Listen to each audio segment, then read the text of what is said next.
Welcome to LiveDaf, your online Daf Yomi Shir. Shalom Aleichem. Welcome back to today's Daf, BECHOROS Daf Nun Daled. We are holding on Nun Gimel Amud Beis, 4 lines from the bottom of the Yomit. Nan Hassam. So we begin with the Mishnah Maseches Trumos, which reads like this: Ein termin mimin al she'ena minai. In terms of separating the truma and the maser from your crop, it has to be one per type. You can't mix and match. You can't pair together some of this type, some of that type, right? Do truma from this on the other one. Each variety, each type deserves its own teruma. Now, if he did so, it doesn't work. Ein teruma say truma. How do we know that, in fact, each type deserves its own distinct teruma? Amar b'yami, Amar b'yani. B'amar some say Amar b'ami, Amar shem alakish. We have a pasuk which separates the types. The pasuk says you're meant to take truma from yitzhar, olives, tiroish, grapes, dagan, all kinds of grain. Kol chelev, right? Chelev is the best, separated one, the truma of yitzhar, of your grapes. V'chol chelev, the truma of the tiroish, of your grapes, wine, v'dagan, and of your grains. By mentioning chelev separately with yitzhar, with tirosh, the message is Amra Torah. Torah is instructing that each type gets its own separate truma, gets its own separate maser. Amra Torah tein chelev lazeh. You have to make chelev of this one, v'chelev lazeh, and truma of the other one. Each one in its own right. And turn to the next Talmud. Okay, so that covers grapes and olives, which each one has its own mentioning of chelev. Ashchan, tirosh, v'yitzhar. Okay, so you can't mix them up. But what about mixing them with grain? What about mixing 2 types of grain with each other? We don't seem to have a pasuk for that. Because if we look at the pasuk again, kol chelev yitzhar. So chelev with yitzhar, chol chelev tirosh. And then it says v'dagan. It doesn't say dagan has to be separate from those 2. Ashchan tirosh v'yitzhar. But what about tirosh together with v'dagan, or one type of dagan with the other dagan? Dagan v'dagan. How do we know that each one of these types have to be kept separate? It's based on logic. If you can't mix tirosh and yitzhar, despite the fact that there's no kalayim, you can plant together a grape seed with an olive seed. You can do that. Uma tirosh v'yitzhar she'ein kalayim. There's no issue of mixing of kalayim. So, despite that potential, conjunction, commonality between the 2, but when it comes to maser, each 2 is own. Ein mas asr mizalzeh. You can't do maser from one or the other. Certainly in terms of grain, where there is kilayim issues, by mixing them with the other types, or with each other, tirosh v'dagan, grapes and grain, or 2 types of grain, wheat and barley, dagan v'dagan, which are certainly kilayim, when mixed together. Shem kilayim zevazeh. Ein adin, wouldn't you agree that each one gets its own separate maser? Ein adin shelo yis asher mizalzeh. Ask the Gemara, the Rabbi Yashi, what Rabbi Yeshu says, that there really is no isser of doing grapes and dagan, or dagan and dagan, unless you do 3 seeds together. He learns, based on the pasuk, le'sizra karmacha kalayim, that the kerem has to be filled with kalayim, meaning you have 2 seeds mixed together aside from the grape. So basically, a kernel of wheat and barley together with the grape seed. Only that constitutes the kalayim. So Rabbi Yasha the Amar Ashiyazar, until he plants chita, a wheat kernel, or sa'ira, a barley kernel, bechartz, and a grape seed, machpelas yad, in one handful, one plant. Heichi ma'isilo.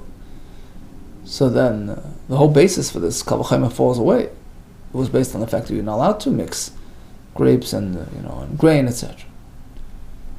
we can still keep up the kal v'chomer. Ma'aseh lahachi, we'll present it a bit differently. It's true that you need 3 seeds, but by Tirosh and Yitzhar, even 3 seeds don't make kalayim. Uma Tirosh v'Yitzhar, look, grapes and oil, she'ein and kalayim zebazeh.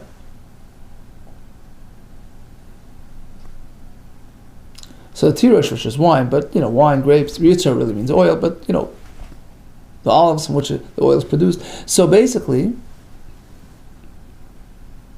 even if you plant them together, there's no issue there. Even if you add another element, you would insert another ingredient. Even if you put another different type, meaning barley or wheat, there would be no issue of kalayim.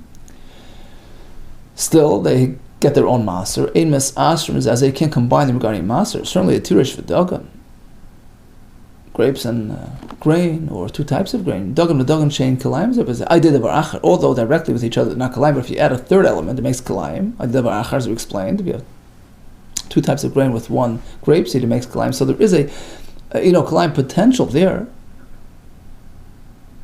So that presents an element of separation. Certainly, when it comes to maser, they're meant to be kept separate. And then, of course, shelo is asrim is you can do maser one on the other. Okay, so that concludes that discussion. Ask the Gemara. Fine, we covered grapes, olives, grain. What about beans? What about vegetables? Other types, other 2 types, which Rashi points out is only midrabban, right? We'll see in a minute, right? These are not included in the pasuk, right? Pasuk only speaks about those distinct types. What about other types? Beans, other types. Rashi says that's not dagan, going pulin, v'adashim, right? How do we know we can't mix them up for 1 maser? The answer is those are chayv only midrabbanan, because menat-torah. Rashi points out, 2nd line from the bottom. We're meant to know that menat-torah maser only applies to 3 distinct types, 3 primary, varieties of food. Ela dagan, tirosh v'yitzar, grain, olives and oil. But otherwise, it's only the rabbanon. And we know that the rabbanon typically model their takanos as per the parameters of the d'oraisa, right? Hani d'rabbanon, we call it tikin rabbanon. When the rabbanon masakin, when they establish a ma'aser by beans, kein d'oraisa tikinu, they established it in a manner which models, which mirrors the ma'aser d'oraisa system. Just like over there, each type is separate. Same over here, ma d'oraisa, just like by d'oraisa. Grains, etc. Shnei minin, einon misasrin, mizalzeh. You can't do ma'aser one type on the other. Likewise, rabbanon nam here as well. We keep them separate. Okay, good.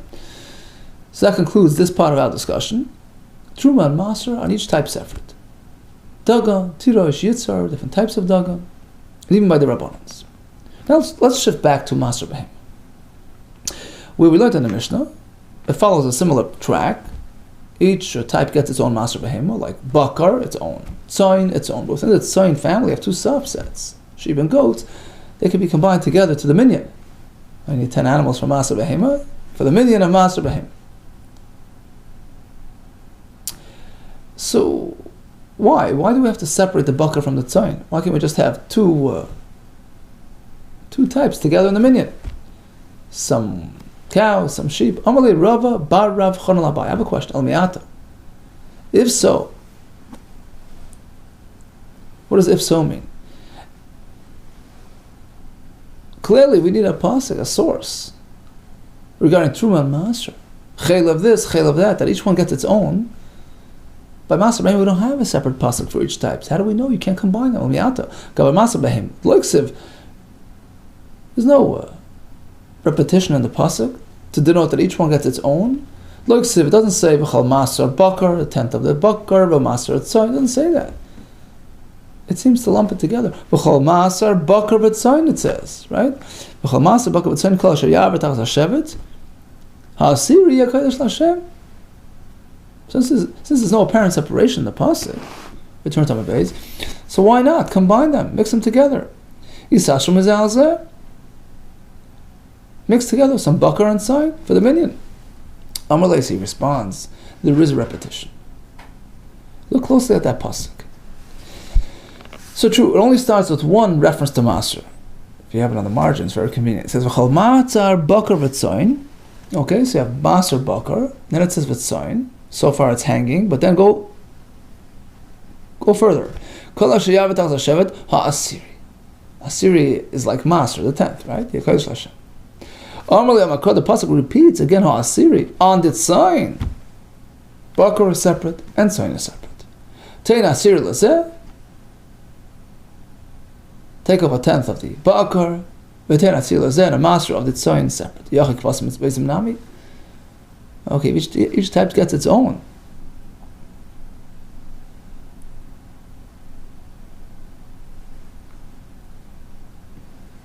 Maser, the bakar, the tzayin. So what about kvasim izim, the sheep and the goats? Right? And Rashi explains, Rashi elaborates, just like a minute ago when it comes to truma, we said, each pot, each type of grain is separate because we have a kal v'chomer. Right? So here too we have a kal v'chomer. What's the kal v'chomer? Rashi says, we'll see later, the Gemara says, well, if even 2 crops from 2 seasons, Chadash and Yashin, this year and last year, you can combine them for the minyan of Maser Be'emes. Certainly 2 distinct types of animals like sheep and goat. So why are we differentiating? When it comes to bakar and tzayin, separate. But sheep and goats within the tzayin family, it's all one thing. Why? V'tzayin. V'tzayin is an all-encompassing reference to both types, to both subsets, sheep and goats. Mashma kol tzayin echad, Torah is combining all the different types of tzayin into one happy family, into one minyan. Amar Abaye. Hachanami. Here comes the question, but the same should apply to dagan, to the different types of grain regarding combining them for truma and maser. Hachanami lema mashma kol dagan echad. The pasuk tells us chelev yitzar, chelev tirosh, and then it says v'dagan. Dagan is a general term for all types of grain. Maybe all types are considered one family regarding the truma and maser. So sort of going back and forth. If a tzayin is one, dagan is one too. Amar Abaye. Let's go back to that pasuk by Truma again, which reads like this: Kol chelev yitzar, kol chelev tirosh, v'dagan. But don't stop there. Reishis, Reishisam tells you that each dagan needs its own reishis, its own first, its own separation, its own maser, its own truma. Hence we know that tirosh gets its own, yitzar its own, and each type of dagan. Likewise, he says, Reishisam tells you each type of grain is separate. Rava Amar, not without that. But later Reishisam nami mashma. Even without the word Reishisam, we can still come to the same conclusion. You can't even suggest that all types of grain are considered one and the same family regarding truma. Why would I? Why should I?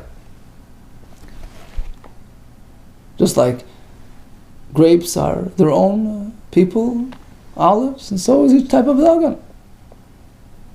Now, as to your question, but by Maser Behema, we don't seem to go with that route. We say tzayin is all one big happy family for the sheep and goats. No, here it's different.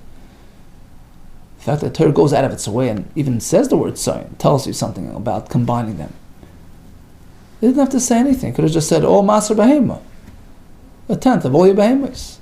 Why spell it out, bakar and tzayin, to tell you that tzayin is one big happy family? But by truma, I couldn't ignore the word dagan. How would I know dagan is chayv and maser? There's no, one magic word that covers all types of food, right? All types of these, produces.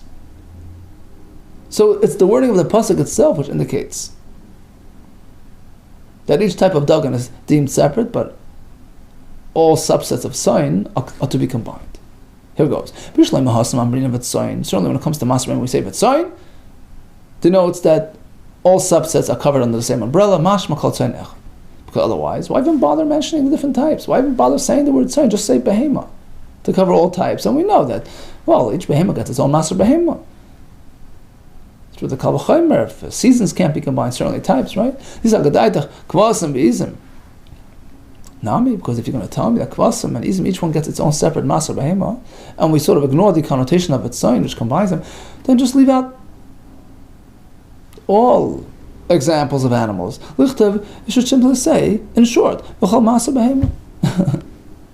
Well, maybe it can't, because that would leave room for chayos too. You know that many times in the Gemara we say that a chaya is really also sort of a variety of behema. The word behema can denote chaya as well. So perhaps it couldn't say behema because it would mislead us to include chaya into the mas behema obligation, which it isn't chaya.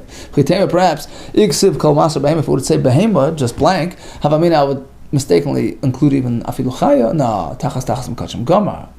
We would disqualify the chaya by way of another source, because it says tachas hashevet over here by mas behema, it says tachas imoy by karbanos, and we know by karbanos you can't use a chaya, so certainly a chaya is out. So it could have said just v'chol maser behema, and I would just know on my own that each type of behema gets its own maser behema, even without spelling it out separately.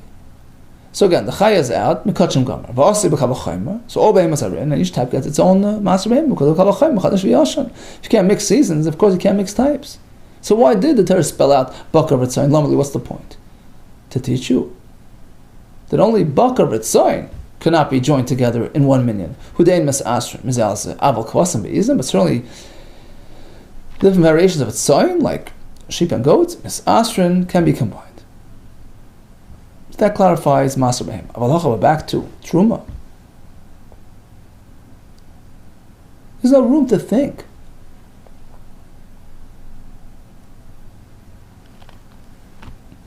that you can combine different types of grain. Avalacha, because it needed to say dagan. Otherwise, you wouldn't know what's chayiv in truma, what's chayiv in maser. How would you know grain is chayiv? So it's not like an extra word. It's coming to combine things. Avalacha misagya. Is it sufficient, like siv dagan, without saying the word dagan?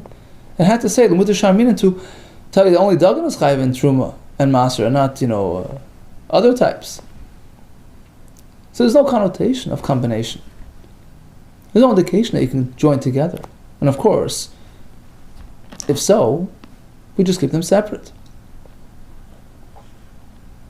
Maskal Rav Huna Rav Nachman, I have a question.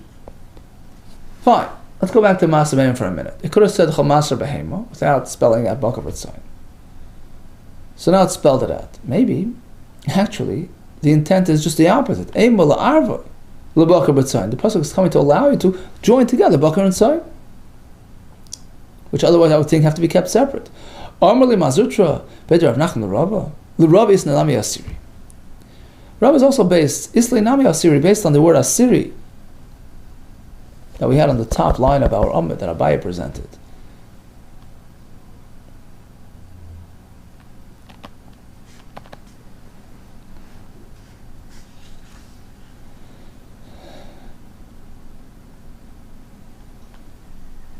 That each type gets its own distinct and separate maser behema. Chamaser bakar, and then by tzayin it says asiri. So each one gets its own.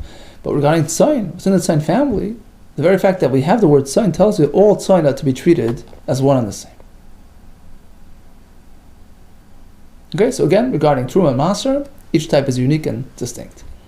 Chaylev, yitzar, chaylev tiroish, all types of dagan. How do you know all types of dagan are to be treated separate? According to Abaye, because it says Rishisam by the dagan, each one's separate. According to Rava, it's unnecessary without that. I would naturally assume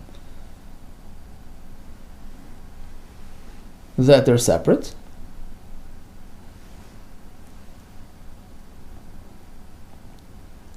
There's no reason to believe otherwise. Right? Just like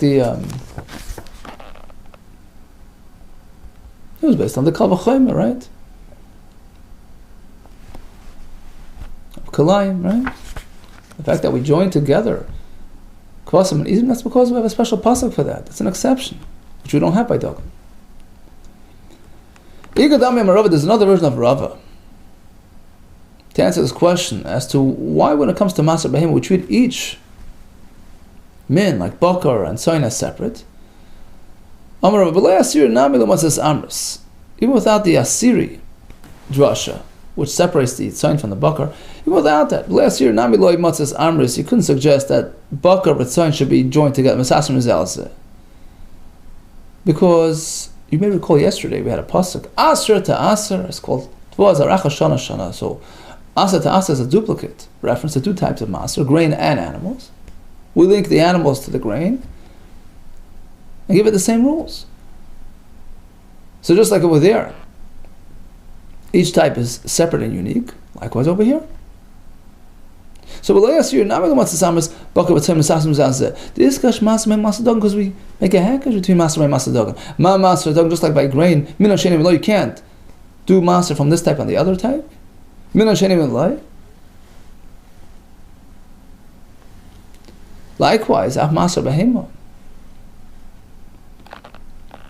Min al sheni v'lo. Likewise, by animals, each one gets its own maser. So bakar is separate, tzayin is separate. Ask the Gemara, hold it. V'Rabu Dama, didn't Rabbi tell us yesterday that we don't learn from maser dagan regarding this matter? Only regarding seasons. V'Rabu Dama Shana. The pasuk concludes with the words Shana b'Shana l'Shani Yikashta. The connection is only regarding keeping the seasons separate. Not regarding other matters like not mixing together varieties. Rabbi now reverted, backtrack from that understanding. And in fact, the linkage relates to all matters. Another answer, one of them was one of these was Rapapa, not Rava. Either this one or the previous one. So there's no contradiction. So bottom line is like this. When it comes to Truma and Maser, each type is unique and different. Chelav Yitzhar, Chelav Tirosh, and each type of Dagan, whether it's based on Reish Sum or even without that. But regarding the Maser Behema, yes, Bakar with Tzayin have their own separate Maser Behema, but within the Tzayin family, the Kosim, the Izim are joined together. How do we know that Bakar and Tzayin are separate? Either because of the connection to Maser Dagan, right? Asa to Asa, we connect the two types of Maser. Or as Abaya told us, because it says Chol Maser Bakar, Bakar gets its own, and then it says V'tzoyin, and then Hasiri, Tzoyin gets its own as well.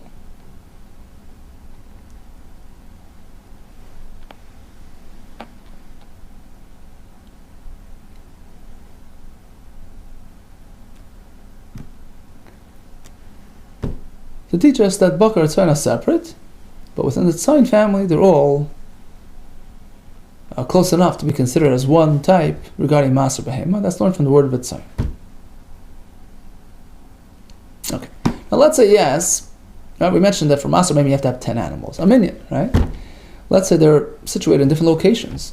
They're grazing in different locales. He's got 5 here and 5 on the other side of the province. Are they considered one herd?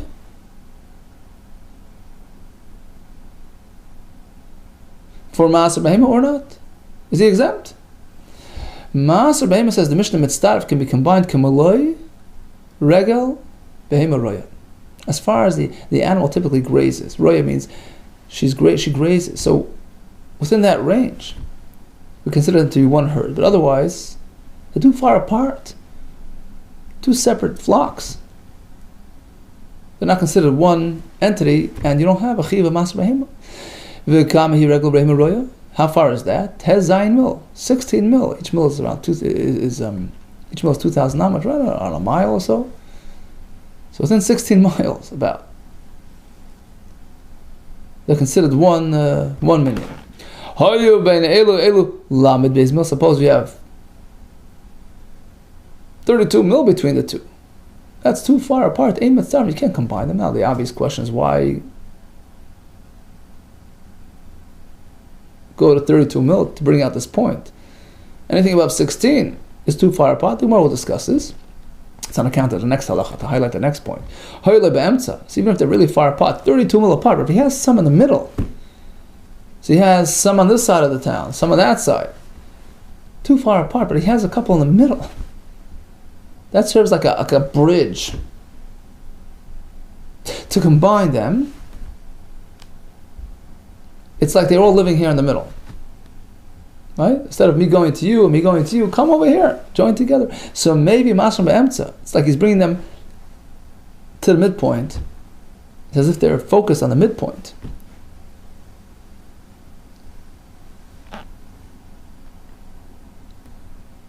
And now he has one flock of 10.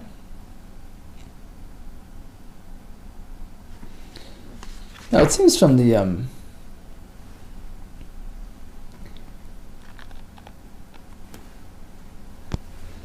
from Rashi, he doesn't have to actually bring them together. Yeah, Rashi says LiveDaf, he doesn't have to actually bring them. Lay mamash, doesn't mamash have to bring them. Just means to say in theory, it's as if they're living here. This is the focal point. This is the center point that combines both extreme, groups. Rabbi Gershom learns that actually has to bring them in the middle. Okay, Rabbi Omer Hayardin Mafsek Masabim. Another point: the Yarden River is such a distinct, unique demarcation, entity that it makes for a separation to divide the animals on either side of the river, even though they're in striking range. They're considered separate flocks and do not combine. Continues the Gemara. So how do I know that if your animals are within, a 16 mil radius, they can be combined? Menanamili. Amar Rabba Bar Shila Makroy, a pasuk describing the tremendous bracha, the abundance that they will have. How much animals when they return to Yerushalayim? So many that the owner won't be able to handle. He'll have to have a caretaker counting them. Oy tavarna, amakro, damakro, oy tavarna, atzain, ade mayne. They'll be handled by the mayne, by the shepherd counting them. So we see that as long as the shepherd can control them, they're considered one and the same herd regarding Maser Behem.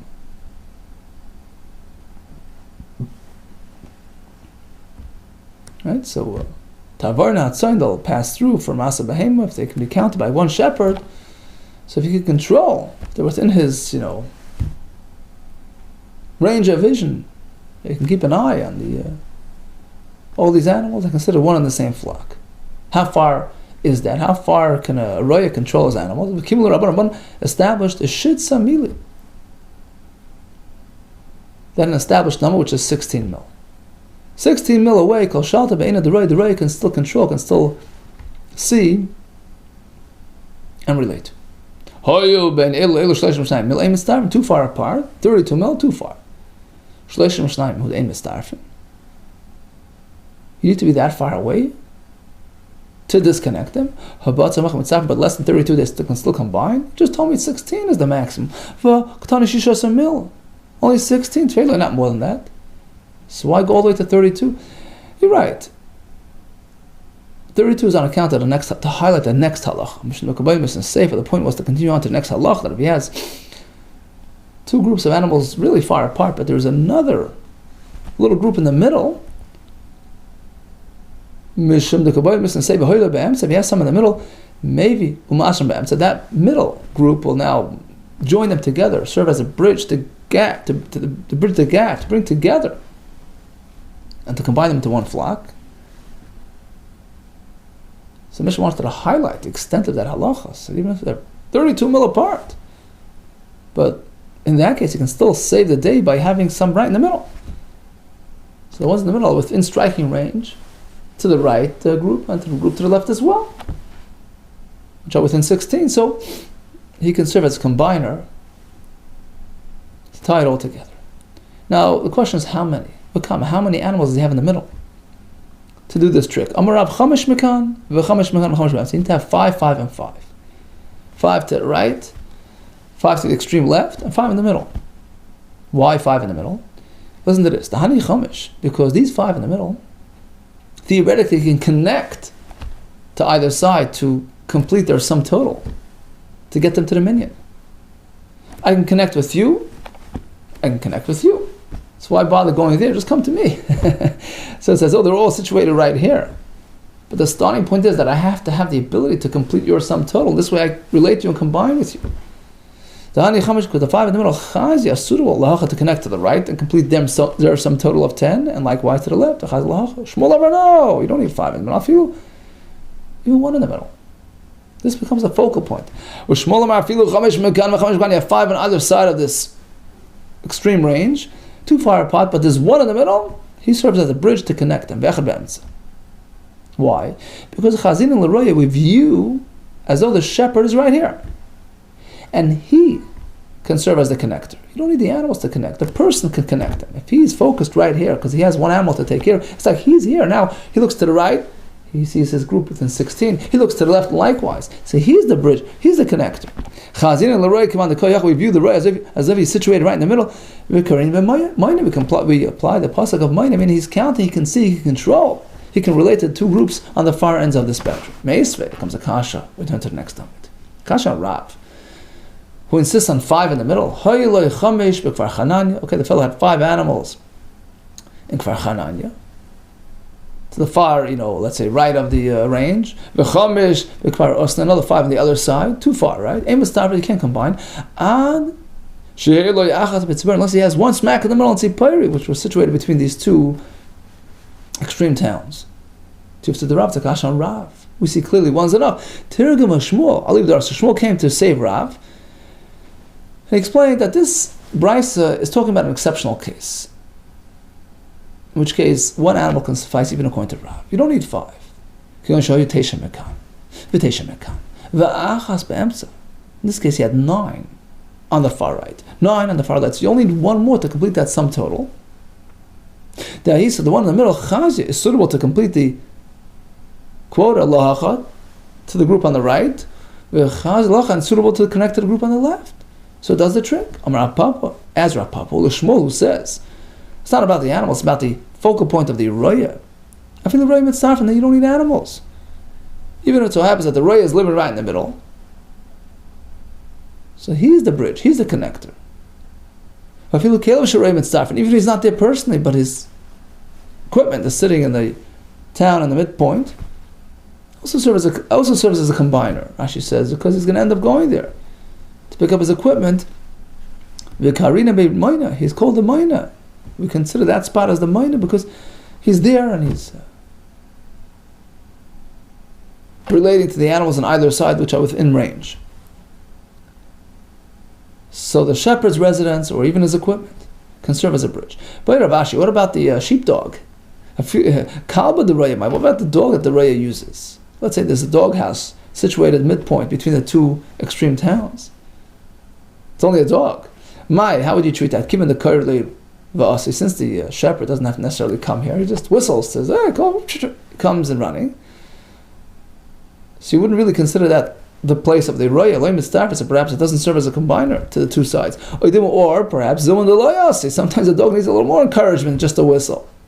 He's got to go personally go get his dog. So it's considered sort of the place of the Roya as well. It's his area. It's his base. And perhaps it could be considered a combiner, a bridger between the 2 extreme groups of animals. Take it, we leave it unresolved. True, a master from each type separate, master behema. Seasons are separate, bakar b'tzayin are separate. Within tzayin itself, sheep and goats can be combined. We have several sources for these halachis. We have the Mishnah. They're not to be mitzvah for the minyan of master behema. You have to be situated within the grazing range, which is 16 amma, within field of vision of the Roya. Otherwise, they're not considered one herd unless there's something to bridge them together, like animals, or according to Shmuel, perhaps even the Roya himself. Right? According to Rav says even the Roya himself, and his equipment. How many animals in the middle according to Rav? Enough to sort of complete the required quorum, right? So if it's 5 animals on the right, you have to have 5 animals on the middle. But if you have 9 on the right, then 1 in the middle is enough. What about, according to Shmuel, if you have the sheepdog? Take her. Okay, much aslacha to you. I'm Surah Tevis.